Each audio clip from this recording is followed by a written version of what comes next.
SRP நிதி நிறுவனத்தில் மாதம் 10,000 ரூபாய் செலுத்தினால் ஒவ்வொரு ஆண்டு முடிவிலும் 1,41,800 ரூபாய் கொடுப்பதாக கூறியுள்ளனர். இதனை நம்பி ஏராளமான வாடிக்கையாளர்கள் மாதம் 10,000 ரூபாய் முதல் 50,000 ரூபாய் வரை விதட்டியுள்ளனர். அருண்லால் மற்றும் அவரது மனைவி அனிதா லால் ஆகிய இருவரும் சேர்ந்து நடத்தி வந்த இந்த நிதி நிறுவனத்தில் வாடிக்கையாளர்கள் லட்சமாக 55 கோடி ரூபாய் வரை செலுத்தியதாக கூறப்படுகிறது.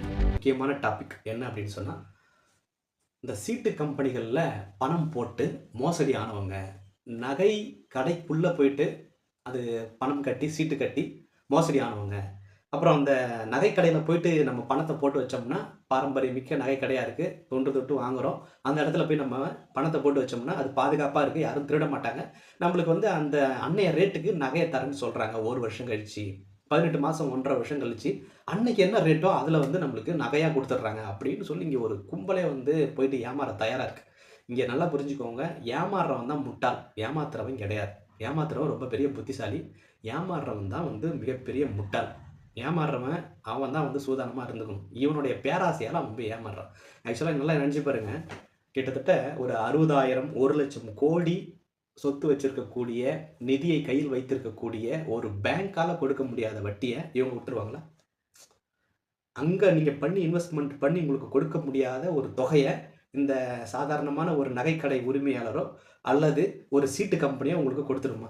நானும் ஸ்கூல் படிக்கிற காலத்திலேருந்து கிட்டத்தட்ட ஒரு பல ஆண்டுகளாக நான் பார்த்துட்டு வரேன். 20-25 ஆண்டுகளாக நானும் பார்த்துக்கிட்டு வரேன். எங்கே பார்த்தாலும் சீட்டு கம்பெனியில் காசு கட்டினாங்க, அவங்க சீட்டு கம்பெனி மோசடி பண்ணிட்டாங்க, மூடிட்டு ஓடி போயிட்டாங்க. இதை வந்து நம்ம எத்தனையோ ஆண்டுகள் பார்க்குறோம். ஆனால் அந்த பொதுமக்கள் திருந்துறதே கிடையாது. வட்டி கொஞ்சம் கூட கிடைக்குது அவன் சொல்லிட்டா, அதிக ஆசை, பேராசை, ஓடி போய் பணத்தை போட்டுறது. என்ன நடந்தாலும் கவலை இல்லை, உடனே ஓடி போய் பணத்தை போட்டுறது. அப்போது இங்கே முட்டாள்கள் யார் அப்படின்னு சொன்னால், இந்த பணத்தை கொண்டு போய் போடுறவங்க தான் முட்டாள். முட்டாள்கள்னு சொல்லக்கூடாது, தவறு, அடி முட்டாள்கள் அப்படின்ட்டு சொல்லலாம். திரும்ப திரும்ப சொல்கிறேன், இந்த மாதிரியான சீட்டு கம்பெனிகள்லையோ இல்லை நிதி கம்பெனிகளிலேயோ இல்லை ஃபினான்ஸ் கம்பெனிகளிலேயோ இல்லை இந்த மாதிரியான வந்து ஜுவல்லரிலையோ சீட்டு போடுறது, பணத்தை கட்டிட்டு அன்னைய தேதிக்கு நகையாக கொடுப்பாங்க, அன்னைய தேதிக்கு வட்டி போட்டு கூட கொடுப்பாங்க அப்படின்னு சொல்லி தயவு செஞ்சு யாரும் ஏமாற வேணாம்.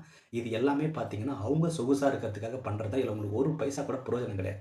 நல்லா சொல்கிறேன் பாருங்க, ஒரு சின்ன உதாரணம் சொல்கிறேன். ஒரு நகை வியாபாரியோ இல்லை ஒரு சீட்டு கம்பெனியோ உங்கள் கிட்டேருந்து பணத்தை சிறுக வாங்குறாங்க இல்லையா, இதை அவங்க வேறு இடத்துல ஷேர்ஸில் இதில் இன்வெஸ்ட்மெண்ட் பண்ணி அவங்க அங்கே கோடி கோடியாக சம்பாரிச்சிட்டு இருப்பாங்க. அவங்க சம்பாரிச்சுட்டு நம்மளுக்கு பணம் கொடுத்துட்றாங்களே, இதுதான் மிகப்பெரிய தப்பு. அவங்க பணம் சம்பாதிக்க கூடாது. நல்லா புரிஞ்சுக்கோங்க, உங்களை சுற்றி இருக்கவங்க சாதாரணமான ஆட்களாக இருக்கும். அவன் ஏன் பணக்காரன் ஆகக்கூடாதுன்னு நான் சொல்கிறேன்னா, அவன் உங்ககிட்டலாம் கொஞ்சம் கொஞ்சமாக பணத்தை வாங்கி அவன் வட்டியெல்லாம் உங்களுக்கு தரேன்னு சொல்லிட்டு வெளில ஷேர்ஸ் விட்டு அவன் பணக்காரன் ஆகிட்டு இருக்கான். அவன் ஆகிட்டான் அப்படின்னு சொன்னால், 1 கிலோ ஆப்பிள் 500 ரூபா விற்றா அவனால் வாங்க முடியும், உன்னால் வாங்க முடியாது. அவன் பணக்காரன் ஆகிட்டான். அவன் அவன் ஒரு ரேஞ்சில் தான் இருக்கணும். ரொம்ப மேலே போயிட்டான்னா அவன் அவ்வளோதான். ஏன் பிரச்சனை அப்படின்னு சொன்னால், அவன் ஒரு பிளாட் ஒன்று ஒரு சதுரடியை 7,000 8,000 கொடுத்து வாங்க அவன் ரெடியாக இருப்பான். உன்னால் என்னால் வாங்க முடியாது, பிளாட் விலை ஏறி போய்டும். அப்போ பிளாட் விற்கிறவங்க வேணும்னு என்ன பண்ணுவாங்க, காசு இருக்கிறவனை பார்த்து தள்ளுவாங்க. அப்போது அவனால் வாங்க முடியும், உங்களால் வாங்க முடியாது. காரோட விலை ஏறும். அந்த ப்ரொடெக்ஷனோட காஸ்ட் கம்மியாக தான் இருக்கும், வேணும்னு அவன் காரோட விலையை ஏற்றுவான். ஏன், அங்கே வாங்க ஆள் இருக்குது அப்படின்ட்டு. அப்போ அவன் வாங்கிடுவான், உன்னால் வாங்க முடியாது. எல்லாம் யார் காசில் வாங்குறான்? நம்மளோட பணத்தில் வாங்குறான். நல்லா புரிஞ்சுக்கோங்க, நீங்கள் சீட்டு கட்டுற காசு, நீங்கள் நகைக்கு போய் போடுற காசு, நகை வாங்குற காசு, இந்த மாதிரி காசெல்லாம் அவன் வச்சு அவன் பெரிய கோடீஸ்வரன் ஆகிடும். அன்னைய தேதியில் ஒரு ஊரில் பார்த்தீங்கன்னா ஒரு 2 பேர் 3 பேர் தான் பணக்காரனாகவே இருப்பான். 2-3 வீடுகள் தான் மாடி வீடாகவே இருந்துச்சு. அன்னைக்கு நம்மளோட காசை எடுத்துகிட்டு போய் நம்ம யாருக்கிட்டையும் கொடுக்கல, அதனால் விலையேற்றம்ன்றது இல்லை. ஒரு 5,000 6,000 சம்பளம் வாங்கினாலும் அதை வச்சு உங்களால் ஈஸியாகவே என்ன பண்ண முடியும், ஃபேமிலியை ரன் பண்ண முடியும். இன்றைக்கி 50,000 வாங்கினவங்களை ரன் பண்ண முடியாது. ஏன் அப்படின்னா, உங்களை சுற்றி இருக்கிறவர்கள் பணக்காரர்களாக நீங்கள் வளர்த்து விடுகிறீர்கள். இந்த ஒரு அரசியல் உங்களுக்கு புரியலன்னா, இந்த ஒரு யதார்த்தம் உங்களுக்கு புரியலன்னா, நீங்கள் கடைசி வரைக்கும் ஏழையாகவே இருப்பீங்க. அவங்க அனுபவிப்பாங்க, அதை நீங்கள் பார்ப்பீங்க. அவங்க ஆடிக்கார் வாங்குவாங்க, நீங்கள் அதை வேடிக்கை பார்ப்பீங்க. அவங்க பெரிய பங்களா வாங்குவாங்க, நீங்கள் அதை வேடிக்கை பார்ப்பீங்க. 1 கிலோ ஆப்பிள் 500 1000 கொடுத்து வாங்குவாங்க, நீங்கள் அதை வேடிக்கை பார்ப்பீங்க. 1 கிலோ மட்டனை 5,000 10,000 கொடுத்து வாங்குவாங்க, நீங்கள் அதை வேடிக்கை பார்ப்பீங்க.